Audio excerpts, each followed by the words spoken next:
Cook with Comali season 5ல இந்த வாரம் நடந்த நாக் அவுட் சுற்றுல ஒரு எலிமினேஷன் நடந்து முடிஞ்சிருக்குங்க. ஸோ எலிமினேஷன் யாரு அப்படிங்கிறது நல்லாவே தெரிஞ்சு போச்சு. பூஜா அவர்கள் தான் எலிமினேட் ஆயிருக்கிறாங்க. ஸோ என்னதான் இது ஒரு எலிமினேஷன் ரவுண்டா இருந்தாலும், இதுல யாரு செஃப் ஆஃப் த வீக் வாங்கியிருக்காங்க அப்படிங்கிறத பார்க்கலாம். ஸோ வேற யாரும் இல்லங்க. பிரியங்கா தான் மீண்டும் ஒரு முறை செஃப் ஆஃப் த வீக் இந்த வாரமும் வாங்கியிருக்கிறாங்க. இந்த வாரம் மொத்தம் 7 போட்டியாளர்கள் வந்து பார்ட்டிசிபேட் பண்ணியிருந்தாங்க. இதுல 3 போட்டியாளர்கள் வந்து பார்த்தீங்கன்னா, ஒன் ஆன் ஒன் சேலஞ்ச்ல இருந்தாங்க. அதுக்கப்புறம் 2, 2 போட்டியாளர்களா ஒன் ஆன் ஒன் சேலஞ்ச்ல இருந்தாங்க. ஸோ இதுல வந்து பார்த்தீங்கன்னா, 3 பேரு கண்டிப்பா டேஞ்சர் ஜோன் போவாங்க அப்படிங்கிற மாதிரி அறிவிச்சிருந்தாங்க.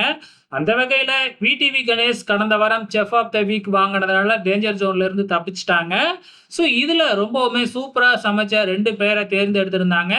ஒண்ணு பிரியங்கா, இன்னொன்னு சுஜிதா. இவங்க 2 பேத்துல இருந்து யாராச்சும் ஒருத்தவங்க தான் செஃப் ஆஃப் த வீக் அப்படிங்கிற மாதிரி எதிர்பார்த்துக்கிட்டு இருந்த நிலைமையில, பிரியங்காவுக்கு தான் மீண்டும் செஃப் ஆஃப் த வீக் குடுத்திருக்கிறாங்க.